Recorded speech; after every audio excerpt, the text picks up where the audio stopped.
We're on the path to the end of stress and suffering, but that doesn't mean that the path itself has no stress, no suffering.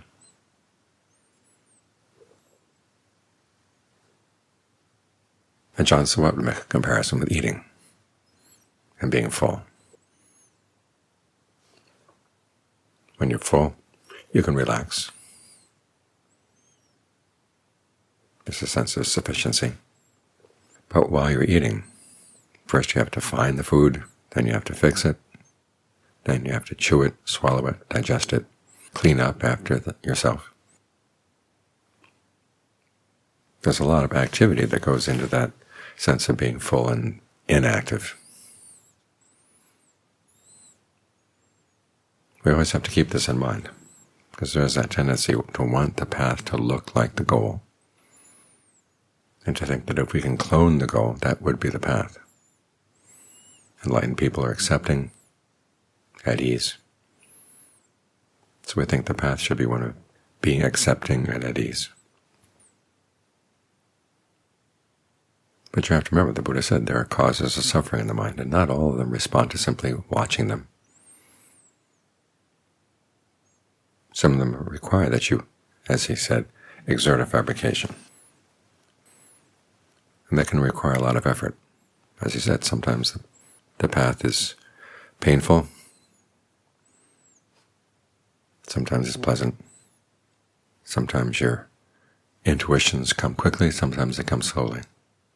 That leaves you with 4 alternatives: painful practice, quick intuition, painful practice, slow intuition, pleasant practice, quick intuition, pleasant practice, slow intuition. You can't choose beforehand which of those paths is going to work for you.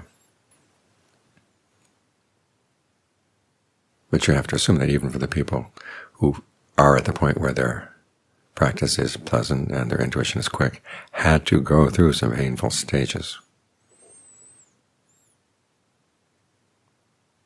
So as we practice, we have to be prepared for that. As the Buddha said, if you could make a deal that they would spear you 100 times in the morning, 100 times at noon, 100 times in the evening, altogether 300 spears a day for 100 years, with the guarantee that you would gain awakening at the end, it would be a good deal to take. And when you achieved awakening, you wouldn't feel that it had been attained through pain. The well-being of that awakening would blot out any sense that you'd have to go through something painful. The goal is that overwhelming. It's not simply a matter of saying, okay, I'm going to accept things as they are, lower my standards, and be okay with whatever. It really is an overwhelming goal. It's touched at the body, as the Buddha said, which means that where you're experiencing the body now, that's where you'll experience the goal. It's a whole, all-around experience.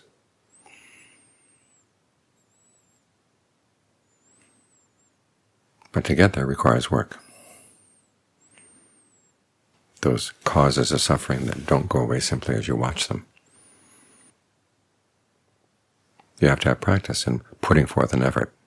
This is why the path begins with generosity. Generosity requires that you give first before you get the rewards. Ultimately, people want to see the rewards first. They show me the rewards, and then I'll practice. But it doesn't work that way. It's like going to a corporation to get a job. They say, okay, pay me first, give me a raise, then I'll work. You have to be willing to put yourself out.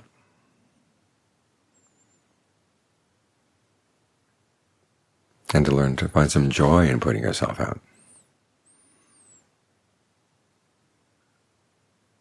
As in generosity. Learn to find some joy in giving, joy in thinking of new ways to give, ways that are not generic. In Thailand, they have a lot of generic ways of making merit. When they do a sankatan or a sangadana, they have these pails of things already put together. Certain kinds of medicine, certain kinds of soap, piece of cloth. all wrapped up in yellow cellophane. You plunk down some money and you got some things to give, and then you give them. It's not nearly as satisfying as going out and choosing things that you think would be especially appropriate for the people who are going to receive them. Remember the Buddha's statements about giving. You give in season, you give with an attitude of respect. The more thought you put into the gift, the more happiness you're going to get out of it, because that's what merit is. It's the happiness that comes from something good. Same with the precepts. You're going to run up against some situations where it's going to be hard to hold by the precepts. If you simply say, well, this is a path to be stress-free, so I'm not going to stress out over the precepts. There are times when you have to stress out. You've got to stop and think, how can I handle this situation? This is why the Buddha gave that list of different kinds of loss. Loss of wealth, loss of health, loss of relatives, loss of view, loss of virtue. Those first three can actually happen through holding to the precepts. You can make money by lying, but you're not going to lie. You can save your relatives by lying about what they did, but you're not going to lie. You can feed yourself, become wealthy, maintain your health by stealing, but you're not going to steal, because you realize that holding on to the precepts is more important than holding on to those other things. So the Buddha never promised that things would be easy, but by learning how to stress out over being good, you get the right attitude to bring to the meditation. Because you're going to have to give your time. The results are not going to come right away. I saw John Fung teaching lots of different people, and there are a few people who would come, and they get their minds very still very quickly.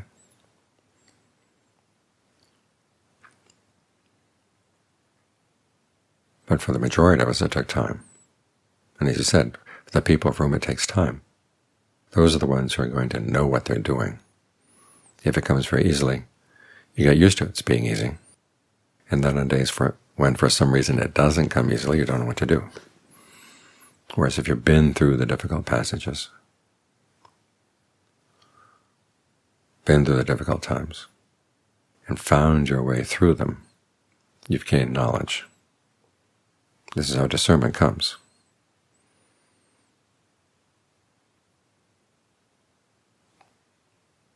So we have to go on conviction. It's not the case that in every day, every way, the practice is going to get better and better, easier and easier. There will be ups and downs. There will be long fallow periods. And it's how you handle those fallow periods that test you, test your mettle as a meditator.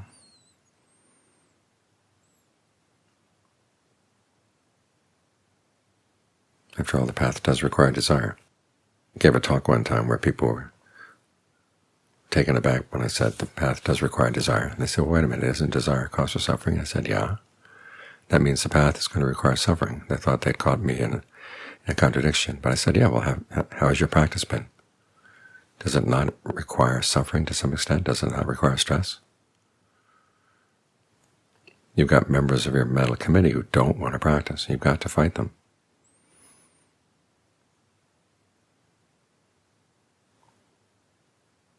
It requires exerting bodily fabrication, in other words, looking at the way you're breathing, verbal fabrication, the way you think about a particular issue. Say anger comes up. How are you thinking about it? How are you directing your thoughts to the anger? How are you evaluating the anger, evaluating the situation? Are you doing it in such a way as aggravate the anger? If so, you've got to change your verbal fabrication. Talk to yourself in different ways. If lust comes up, how are you talking to yourself about that object, your relationship to the object, your role in your fantasies?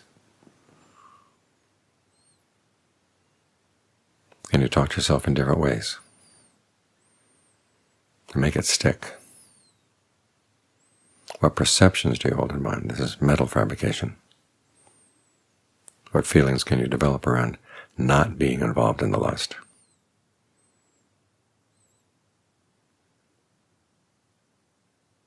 This is where you have to fight with your defilements.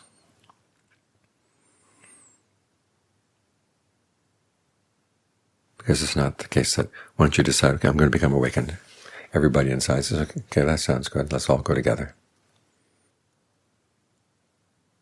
It's not the case that pushing yourself is going to be bad.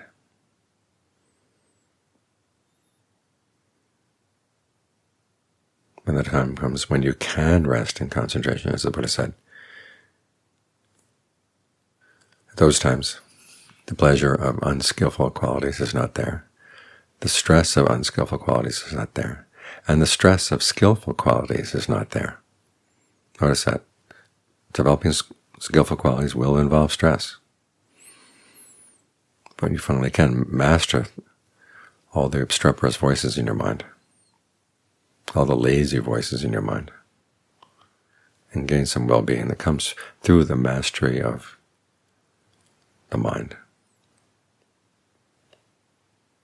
And that's when you've deserved your rest.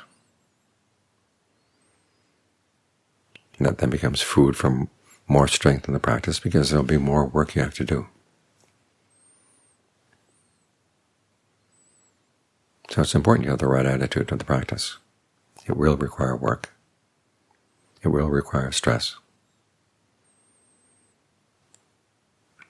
There's stress involved in the path leading to the end of stress. But it's so much better than the stress that just leads to more stress, which is how most people live their lives. This is an exertion that accomplishes something. This is pushing yourself in a way that accomplishes something of real value. So in all the aspects of the practice, making merit, following the precepts, doing the meditation, be ready for the fact that it will require that you put yourself out, that you push yourself.